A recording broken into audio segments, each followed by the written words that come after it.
Well, here we go. It's time to get this A Life in Music story started. Stick around, some funny stories coming up. Hello, and welcome to A Life in Music with me, Angelo. This episode will be how it all got started. This is from the very beginning, long, long ago in a land far, far away. So I really started playing guitar when I was about in the 7th grade. Then that was on a bet from Dad. We were at a folk mass. We would go to the 12 o'clock mass in Whitehall, Ohio, just outside of Columbus. And so we would go enjoy the music, enjoy the mass. And one day, just out of the blue, Dad said, "Hey, you know, if you learn to play guitar and play with that group, I'll sing with them." And that kind of came out of nowhere because Dad never sang a note in his life that I knew of, anyway. So I said, all right, I'll give it a try. And so I watched those guys, and I actually learned how to finger pick from one of those guys named Mike Pacifico. He used his pick and he used his fingers when he would finger pick, but he could strum without losing a beat, no pun intended, and finger pick. It was really cool. And Dave Heinmiller, watched him, smooth as could be. And so that was a lot of fun seeing those guys play. So I did take lessons from my music teacher at the time when I was in the 7th grade named Mike Refkin. And so Mom and Dad said, well, if you're really going to do this and you really want to learn, you're going to have to learn to play on this guitar. This had been in our basement since I can remember. I have no idea how many years this had been down there, and no one ever touched it, played it, but this is what I learned on. So they said, you learn to play on that, we'll get you a real guitar. All right, I had no option. So I took it over to Mike. He got it all strung up for me, and it was playing fine. So I took lessons from him. And I learned to play a little bit, but he also started a little ensemble in school. So he had the school buy a few guitars. So we would learn there also. So while we were in there, a handful of us were learning, maybe 6 of us. One night he wanted to show our parents what we can do, so he invited them to the school. And just like a little assembly, you know, we'd play our few chords and our few songs that we learned, and they're nice, they're pretty, and Mom and Dad would clap afterwards, and everybody was real happy. And but the coolest thing happened, and I'll never forget it. Mike said, okay, each of you give one of your parents your guitar. Okay? So, all right, so I handed mine to Dad since he made the bet with me. And Mike showed him how to put their fingers on the neck of the guitar and how to do them. And of course, when you're first starting with this guitar, it was next to impossible to push the strings all the way down to the neck. And they're all trying to play, and it was coming out like that. And the coolest thing, our parents finally realized how well we were playing. It was all nice and, you know, cute before, but a light bulb switch, the light switch turned on, and they were just amazed, and they gave it back to us. They gave us the guitar. We played some more, and they were just thrilled at that point. So as time went on, I did get a guitar so I could actually play with the church group. And so I played, Dad sang, had a wonderful time, the most wonderful people you could ever want to meet. But there was one time, because I played guitar, and all I wanted to do was learn to play guitar around a campfire so people could have some fun. That was it. That was my goal. I did not sing. I didn't want to sing. So I was singing along one time, and we had a group practice because some people asked us to play for their wedding. So there's a couple new songs we needed to learn. So while we were playing in our practice, I was singing along. And just to show you how bad it was, halfway through one of the songs, one of the really nice ladies turned around and kind of tapped my guitar and stopped me and said, "Could you not sing this one?" Yeah. So that's exactly how bad it was when I first started this life in music. So I went on and played guitar. That's all I would do. Graduated high school and went into college. I went down to Athens, Ohio, OU, and there again, I never played a song beginning to end. But me and my buddies, who I met in the dorm, we would get together and go get a case of Goebel beer each. I don't know if you remember Goebel beer, but it was a long time ago, a hard case that you could actually sit on. So we each got one of those, brought it back to the room, put the record player in between the four of us, and we would play Jimmy Buffett songs and Hank Jr. songs. So hence, I'd play along with those. Those are the first two artists, one from each artist, first two songs I learned. From Jimmy Buffett, it was Let's Get Drunk and Screw. From, I don't know if I'm allowed to say this on YouTube or not, but there it is. The second one was Hank Jr., OD'd in Denver. Yeah, it's a touching, both of them are touching little ditties. But I would play along with them, and we would sing the songs with the, at the record and play and sing. And so those are the first two songs I learned beginning to end, just because we did them so often. So one time we were, a big group of us were up, what's called Uptown at OU, at a place called Swanky's.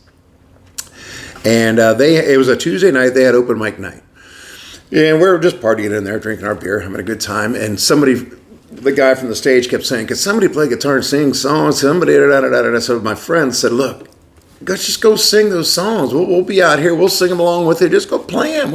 Man, this was next to impossible for me. So a couple beers, enough courage later, I did. I get up there. They're all standing around. So I sing Let's Get Drunk and Screw and OD'd in Denver. And we were having a ball. The whole bar was involved now. People are singing along. I think I even sang one of them twice.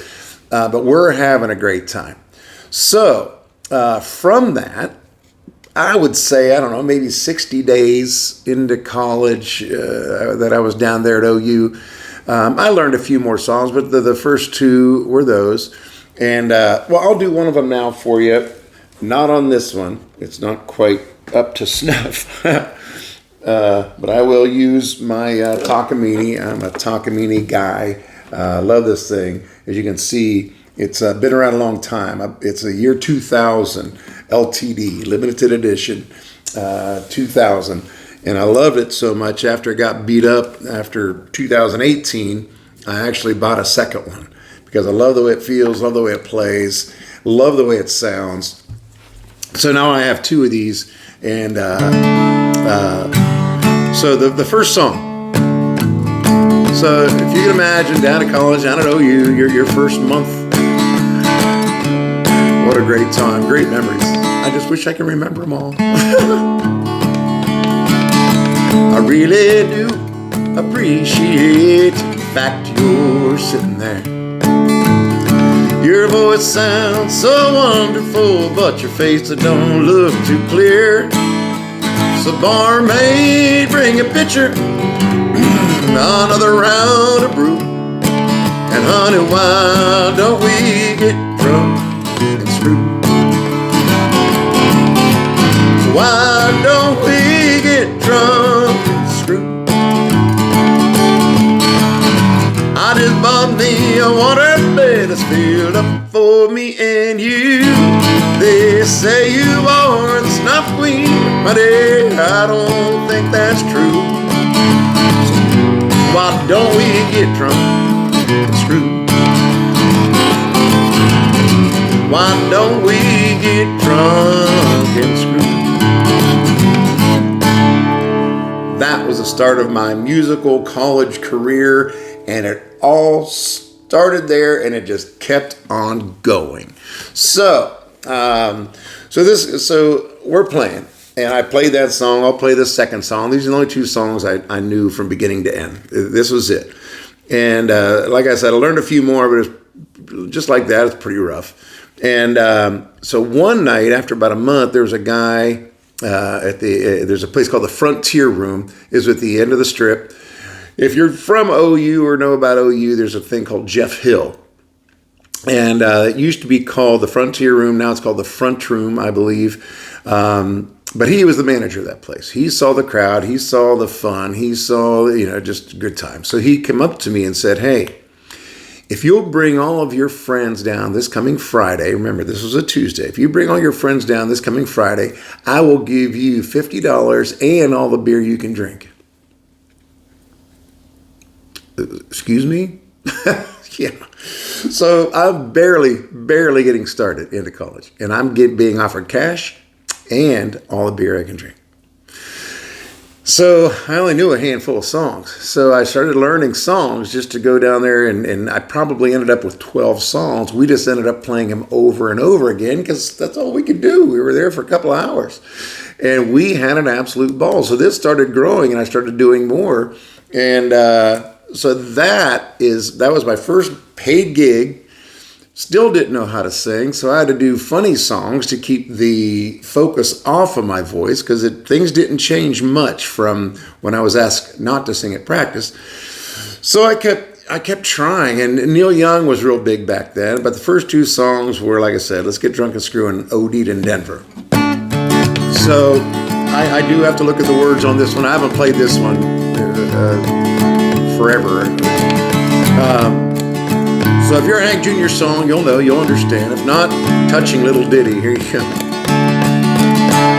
We started a tour out in Denver, Colorado.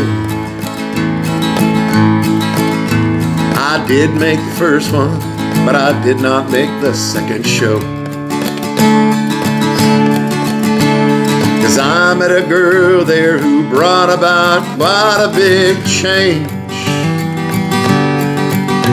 But I OD'd in Denver and I just can't remember her name. There you go. I guess you could say that my love life was not up to par. Too many nights alone had left some permanent scars. She told me she loved me. I told her that I'd do the same. That I OD'd in Denver, and I just can't remember her name. I brought it on myself, so I guess I couldn't complain. Doc says, son, you can't do any more of that cocaine. But she made me higher than all of those expensive things. But I OD'd in Denver, wish I could remember her name. So I turned to other things to try and make my daydreams real. But they don't take the place of a woman's face and her feel. She treated me nice, and I'd like to find her again. But I OD'd in Denver, and I just can't remember her name. Yeah, I brought it on myself, so I guess that I shouldn't complain. I'll be damned if I do any more of that cocaine. But she made me higher than all of those expensive things. But I OD'd in Denver, and I just can't remember her name. Yeah, I kinda overdid it in Denver. Wish I could remember her name.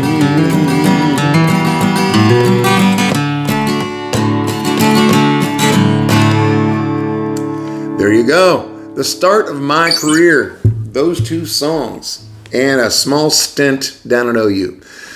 So what happened from there was after 90 days, I spent my 90 days of college. I came back to Columbus, and there was a place called the Ground Rounds, if you remember that. There was one by Whitehall where I grew up on Main Street and Country Club, right in front of the Howard Johnsons, if you remember those. And so they had open mic nights on Thursday nights. So being right there in my hometown, I had a big family and a lot of friends from there. So on Thursday nights to do my 3 songs, which I taped on my guitar right here, so I didn't forget, and the key they were in, I did my 3 songs. And and we would just have a ball. Just a big full house for my 3 songs. And this went on for a little while. And then finally one of the managers said, hey, if you would like to play on a weekend, a Friday and a Saturday night, we'd love to have you if you bring all your family and friends. I said, yeah, I'll give that a try. So it was 4 hours a night. So I did that. And yes, we did fill up the room. It was great. It helps to have a big family and be from your hometown where all your friends are. So everybody showed up, had a great time, and this went on. And there was another ground round I got to play at. So now I didn't have a job. I never had a job yet. I did work at JCPenney Outlet for a short time while I was in high school, but that stopped when I went to college for my 90 days. So I started playing the music, and I was getting paid more now in a total of 8 hours, 4 hours a night than my buddies were working 40 hours. So I found like I was onto something. So as I learned more songs, I leaned toward the funny songs, but I did have an influence with huge influence with Jim Croce and Jimmy Buffett. Learned a lot of their music. Just that was really, really got me going, as I said in one of my previous shows. But I was doing an Eagles song, and just to step back for a second, Dad helped me learn to sing. I'm going to step back. I'll get back to the Eagles song. So Dad taught me how to sing basically because he was in sales. He had a big stutter and he couldn't get through sentences. So he had to practice his presentation over and over and over. He practiced it looking in the mirror, recorded it on a cassette player, and until he memorized it. It was so bad he even had to predetermine the questions that the people would ask so he could practice the answers. That's it. So he had it pretty tough, but he did it. He was incredible. And so he taught me to do the same thing. He said, look, if you're going to really learn how to sing, you're going to have to record every show. And then when you learn songs, you're going to have to practice and practice, but look in the mirror, sing your songs to yourself. And back then, we didn't have the Google stuff now. We had to write down every song. A lot of you, I know you know what I'm talking about. Put the needle back on the album, rewind the cassette tape, wait on Saturday morning for the song to come on the radio so you can catch it, so you can record it and then learn it that way. But one night, I played, and the song was Peaceful Easy Feeling, and it was on the cassette deck. And so Dad came down after the show on Sunday, down to my room, and he said, so we're listening, and he stopped the tape, and he said, did you hear that? No. He said, did you hear? It wasn't the chorus or the verse or the phrase or the line or the word. He said, did you hear that note in that word? That was a good one. Those are his exact words. You hear that note? That was a good one. That's how bad. He said, if you can remember how you did that, you'll be fine. You'll have no problem. There you go. That's how I got started in this crazy thing. Don't ask me why I kept going, because there's other stories about getting pretty much beat up by live audiences early. Thank God I had a big family and a lot of friends in the area. So it went from there, and I did get to play, but I had a ton of fun. That was the biggest thing. I didn't really even realize how much fun I was having until I look back now. Like I said, I started in 81, still playing full time, and it's just been a dream come true for me. So if you're out there playing, and I have little tips here and there that I'm going to throw in. If you're playing along with me, by the way, I'm not tuned to 440. I am tuned to 432. I know if you're not a guitar player, that makes no sense, but I am at 432, and I'll explain how that happened on another show. So this was the start of my career. And I just want to share the stories and the things that happened with me and some ideas. But there was a lot of stories. I did solo, did a little duo thing, had a trio, started a full band, went to a big band, did a lot of time in Nashville, tons of hours and weeks and years on the road with the greatest 5-6 guys that you'd ever want to spend time with. We were called Just Another Band. And again, that's another story at another time. So that's the stories I'm going to be telling and bringing up. I do appreciate you hanging out, listening to some of my stuff. If you like what you're hearing and would like to hear more, please subscribe and hit the like, and maybe tell somebody who might be interested in a life of music. So until next time, thanks for tuning in. Subscribe to the channel, and we will talk again soon. Bye-bye.